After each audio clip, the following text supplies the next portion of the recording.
Hello friends, welcome to the new episode of my channel. আমি অরিত্র। এখন এই ভিডিওর মধ্যে আমরা কথা বলবো হচ্ছে প্রশান্ত বর্মা সিনেম্যাটিক ইউনিভার্সের সিনেমা মহাকালীর একটা টিজার চলে এসছে, শুক্রাচার্যাস ওয়ার ক্রাই বলে, যেখানে আমরা অক্ষয় খান্নাকে দেখতে পাচ্ছি শুক্রাচার্যার রোলে। এটা আমরা জানতামই আগে থেকে, আগে একটা পোস্টারও সামনে এসেছিল।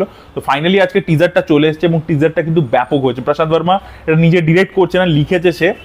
তো এটা কিন্তু দারুণ হয়েছে এবং দেখুন এই ছবিটা বিশাল বড় বাজেটে মাউন্ট করানো হয়, এটার বাজেট নিয়ে কোনো আলাদা করে মার্কেটিং ইত্যাদি হয়নি, কিন্তু এই টিজারটা যে ইম্প্যাক্টটা দিতে পারছে, আপনি ভাবুন একটা 4,000 কোটির রামায়ণ সেই ইম্প্যাক্টটা দিতে পারছে সেই টিজারটা। সত্যি কথা বলুন, নিজেকে কোয়েশ্চেন করুন। কিন্তু এখানে আমরা দেখতে পাচ্ছি শুক্রাচার্যের ব্যাপারে আপনারা নিশ্চয়ই জানেন, অসুরদের গুরু এবং তার একটা চোখ আর কি কানা, এবং সেটার কারণ হচ্ছে বামন অবতার। বামন অবতার যখন এসছিল এবং বলির কাছে মহাবলীর কাছে 3টে পা চেয়েছিল, মানে 3 পা জমি চেয়েছিল, এবং তারপরে বিশাল বড় আকার ধারণ করে স্বর্গ মর্ত পাতাল 3টেই নিয়ে নিয়েছিল মহাবলীর কাছ থেকে। তো সেটাকে শুক্রাচার্য সেখানে তখন ছিলেন আর কি, যেহেতু অসুরদের সে রাজা হয়, মানে হয় আর কি, গুরু হয়, সরি। তো সেই জন্য সে আমাদের বামন অবতারকে আটকাতে গেছিল এবং সেখান থেকেই বামন অবতারের হাতেই কিন্তু সে মানে হয়ে যায় আর কি, মানে একটা চোখ আর কি তার ড্যামেজড হয়ে যায়। তো এটা হচ্ছে গল্প।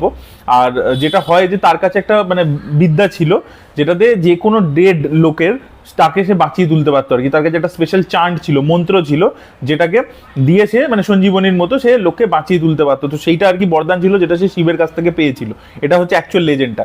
এবার প্রশান্ত বর্মা কি করছে, যে যেসব চিরঞ্জীবীরা রয়েছে তাদেরকে নিয়ে এসে একটা সিনেম্যাটিক ইউনিভার্স বানাচ্ছে। হনুমান যে ছবিটা ছিল ওটাও এই ইউনিভার্সেরই পার্ট, এবং সেখানে আমরা দেখেছিলাম যে বিভীষণ যে বেঁচে আছে, সেই যে চিরঞ্জীবী অমর, তাকে গল্পের মধ্যে নিয়ে আসা হয়েছিল। এবার এখানে শুক্রাচার্য কিন্তু মারা যায়নি, তাকে তার স্পিরিচুয়ালিটি ইত্যাদির জন্য সেটা সেলিস্টিয়াল হয়ে গেছে, মানে শুক্রবার আমরা বলি না, তো যেরকম একটা প্ল্যানেট হয়ে গেছে আর কি। তো সে এখনো রয়েছে। এবার সে কোনো একটা কারণে রিভাইভ হচ্ছে, এবং তারপরে প্রথমে ওই জন্য যে শটটা যদি আছে আপনারা যদি দেখেন ভালো করে, অক্ষয় খান্না দাঁড়িয়ে রয়েছে, অক্ষয় খান্না পুরো বডিটা যেন কিছুর মধ্যে কাভার্ড ছিল আর কি, এত বছর ধরে আর কি। তো বডির চামড়া ফামড়া কিরকম একটা অবস্থা হয়ে গেছে। তোকে ব্যাক শট থেকে তারপরে ধীরে ধীরে যখন রিভিল হচ্ছে, তখন দেখবেন যেন কিছুর মধ্যেও একটা কোনো ভেসেল বা কিছুর মধ্যে হয়তো বহু বছর ধরে আটকে ছিল। ডেফিনেটলি সেখানে একটা ফিকশনাল ব্যাপার তো আছেই, বাট ওরকম কিছুর মধ্যে আর কি এই লোকটা ছিল, ক্যাপচার্ড ছিল, সেখান থেকে কোথাও গিয়ে একটা মুক্তি পেয়েছে। তাই জন্য দেখবেন দুটো লুক অ্যাকচুয়ালি আছে, মানে লুকটা এক হলো, মানে লুক ওয়াইজ এক হলো, গায়ের যে বডির যে চামড়া ফামড়া যেগুলো আগের দিকে প্রথমে যেরকম কিরকম একটা হয়ে আছে, আরো ডেঞ্জারাস ডেডলি লাগছে, আর পরের দিকে নর্মাল হিউম্যান বিং এর মতোই মনে হচ্ছে। তো সেখান থেকে বোঝা যাচ্ছে। তো কিছুভাবে রিলিজড হয়েছে, আনলিস্ট হয়েছে।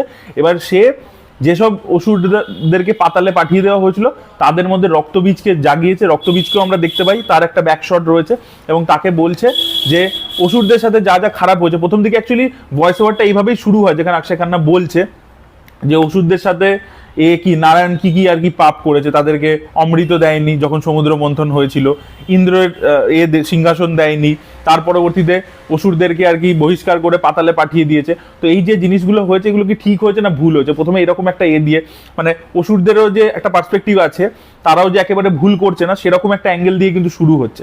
এবার এখানে অক্ষয় খান্না তো ডেফিনেটলি তার লুক বলুন, পারফরমেন্স বলুন, সেগুলো ভালোই লাগছে। বাট আমি বলবো তেলেগুতে যদি আপনারা টিজারটা দেখেন, তেলেগুতে যেভাবে ডায়লগসগুলো লেখা হয়েছে, সেটা ইম্প্যাক্টটা, এবং যে ডাবিং করেছে সেটা অক্ষয় খান্না নিজে করেনি, সেটা ইম্প্যাক্টটা আরো বেশি। মানে এরকম আমি প্রথমবার দেখলাম যে অরিজিনালের থেকে ডাবিং এর ইম্প্যাক্ট বেশি লাগছে, because how the lines are written, তেলেগুতে আর কি খুব ফনেটিক্যালি ব্যাপারটাকে লেখা হয়েছে, তো সেটা শুনতে আরো বেটার লাগছে।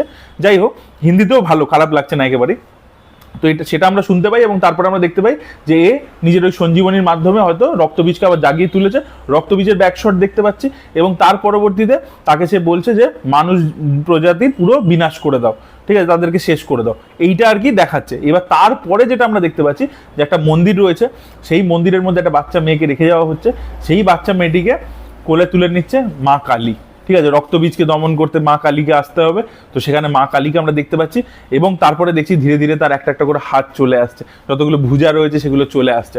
তো ওই যে পার্টিকুলার শটটা নেক্সট লেভেলে গুজবাম দিয়েছে, মানে টিজারটার প্রত্যেকটা শট, প্রত্যেকটা মোমেন্ট এত বিউটিফুলি ওয়ার্ক করছে। দেখুন, আপনি বলতে পারেন যে এই টিজারের মধ্যেও তো সিজির খামতি রয়েছে, কিছু কিছু জায়গায় বোঝা যাচ্ছে সিজি ইত্যাদি, but CG is a secondary thing, আমরা চোখেই পড়ছে না, কারণ মিউজিক যেরকম, যে ধরনের ডায়লগস হয়েছে, যে ধরনের ইন্টেন্সিটিটা ফুটে আসছে, যে ধরনের পারফরমেন্স উঠে আসছে, যেভাবে পুরো ওয়ার্ল্ডটাকে তৈরি করছে, বিল্ডিং, মানে যেভাবে টিজারটা অ্যান্টিসিপেশনটা তৈরি করছে, অসাধারণ লাগছে। তো সেই জন্য তখন আপনার ভিএফএক্সে কিছু প্রবলেম থাকলেও আপনার সেটা নোটিস হচ্ছে না। তো সেটাই হচ্ছে অ্যাকচুয়াল স্টোরি টেলিং, যে আপনাকে ওই লুফোলটার দিকে আপনার চোখেই যাচ্ছে না। তো যখন আমরা মা কালীকে দেখতে পাচ্ছি তার সব হাতে চলে আসছে অস্ত্র বস্ত্র, হাতগুলো এরকম গুজিয়ে যাচ্ছে, তো সেটা আমরা দেখতে পাচ্ছি। তো মা কালীকে আসতে হবে, হয়তো এখানে একটা কোনো বাচ্চা মেয়ে রয়েছে যার উপর হয়তো মা কালীর বরদান রয়েছে এবং তাকে এই রক্তবীজকে হারাতে হবে এবং শুক্রাচার্যের এই যে প্ল্যানটা রয়েছে সেটাকে আটকাতে হবে, যেটা হনুমানের ক্ষেত্রেও ছিল। আপনারা দেখবেন যে তেজাসাজ্জার যে ক্যারেক্টারটা ছিল সে ওই হনুমানের মণিটা পেয়েছিল এবং সেখান থেকেই আর কি সে পাওয়ার্স পেয়েছিল, তো সেরকমই একটা অ্যাঙ্গেল থাকবে বলে মনে হচ্ছে। এটা কাইন্ড অফ, তো এটাও একটা সুপার হিরো কাইন্ড অফ ফিল্মই হবে, যেটার মধ্যে আমরা আমাদের মাইথোলজিক্যাল গডস, ডেমন্স এদেরকে দেখতে পাচ্ছি আর কি। তো খুবই ইন্টারেস্টিং কনসেপ্ট, আমার তো টিজারটা খুবই ভালো লেগেছে। আমার মানে এই টিজারটা দেখে ছবিটার থেকে এক্সপেকটেশন আরো অনেক বেশি বেড়ে গেল। তো দেখা যাক এই প্রশান্ত বর্মা সিনেম্যাটিক ইউনিভার্সে কীরকম হয় এই ছবিটা। এবং অন্যদিকে জম্বি রেডি নেক্সট লেভেল, সেটারও অ্যানাউন্সমেন্ট চলেছে, সেটাও প্রশান্ত বর্মা লিখেছে, নিজে ডিরেক্ট করছে না। এবং অন্যদিকে সে জয় হনুমান নিজে বানাচ্ছে। তো দেখা যাক প্রশান্ত বর্মার এই যে পুরো ভিশনটা রয়েছে সে কতটা ভালোভাবে এক্সিকিউট করতে পারে এবং তার প্রত্যেকটা ছবি যেগুলো সে লিখছে, প্রডিউস করছে বা যেগুলোতে নিজে ডিরেক্ট করছে সেগুলো কীরকম আউটপুট বেরিয়ে আসে সেটা দেখার জন্য মুখিয়ে থাকবো। প্রশান্ত বর্মা চিরকালই মানে না নিয়ে অ্যাকচুয়ালি ব্রেক দিয়েছিল, বলে ছবিটা বলুন, জম্বি রেড্ডি বলুন, প্রত্যেকটা ছবিতে হনুমান বলুন, প্রত্যেকটা ছবিতে অল্প বাজেটের মধ্যে কিন্তু সে চেষ্টা করেছে, নানান রকমের গল্প বলবার চেষ্টা করেছে। তো সেই দিক থেকে কিন্তু তার চেষ্টার দিকে কোনো খামতি ছিল না কোনোদিনও। তো সেটা আর কি সে 100% সাকসেসফুলি করেছে এবং ফাইনালি রেজাল্ট পাচ্ছে আর কি, বিগার বাজেট, বিগার স্টার তাদের সাথে কাজ করতে পারছে। যাই হোক, এই ছিল আমার তো মহাকালী টিজার খুবই ভালো লেগেছে। এবার আমার তো মনে হয় এই ছবিটা নর্থ ইন্ডিয়াতে বিগ টাইম ওয়ার্ক করতে চলছে। হনুমান ছবিটাও কিন্তু নর্থ ইন্ডিয়াতে ভালো বক্স অফিসে কালেকশন করেছিল, আমার মনে হয় এটাও করবে। এবং যেহেতু অক্ষয় খান্নাও রয়েছে এখানে, সেটা একটা অ্যাডেড বেনিফিট হিসাবে কাজ করবে। তো সেই জন্য নর্থ ইন্ডিয়াতেও কিন্তু ভালো মানে বড় সড়ো একটা বক্স অফিস করবে বলে। এবং হনুমান ছবিটা যেহেতু ওভার দ্য টাইম আরও লোকে দেখেছে, ইত্যাদি কথাবার্তা হয়েছে, তো সেখান থেকে কিন্তু লোকে জানবে আর কি যে এটা ওই সিনেমাটিক ইউনিভার্সিটি পার্ট। তো দেখা যাক এগুলোকে কানেক্ট করে পরবর্তীকালে তারা কোন দিকে নিয়ে যায় সেটাই দেখার মতো বিষয় হবে। এবং বিভীষণ এবং শুক্রাচার্যের মধ্যে আমরা কোনো টাসেল দেখতে পাই কিনা, দেখা যাক কি হয়। মানে আমার খুব ইন্টারেস্টিং লাগছে, মানে আমার টিজারটা দারুণ লেগেছে। এবং লাস্টে কিন্তু লেখা আছে বড় মা দেখছে বলে, ঠিক আছে, মানে মা কালী সবসময় তোমার দিকে নজর করে রেখেছে, সে তার উপর আর কি একটা ভর মানে রয়েছে, আশীর্বাদ রয়েছে মা কালীর এই মেয়েটার ওপর, সেটাই বোঝাবার চেষ্টা করছে। তো দেখা যাক। এবং এটা শুনেছিলাম যে কলকাতাতেও শুটিং আছে অ্যাকচুয়ালি ছবিটা, তো দেখা যাক কলকাতার অ্যাঙ্গেল, কারণ এই নামটা যেহেতু রয়েছে কলকাতার কিছু একটা কানেকশন ইত্যাদি হয়তো থাকলেও থাকতে পারে আর কি ছবির মধ্যে। দেখা যাক সেটা কি হয়। তো মহাকালীর টিজার ইজ সুপার, প্রথম যে টিজারটা এসছে ফাটিয়ে দিয়েছে।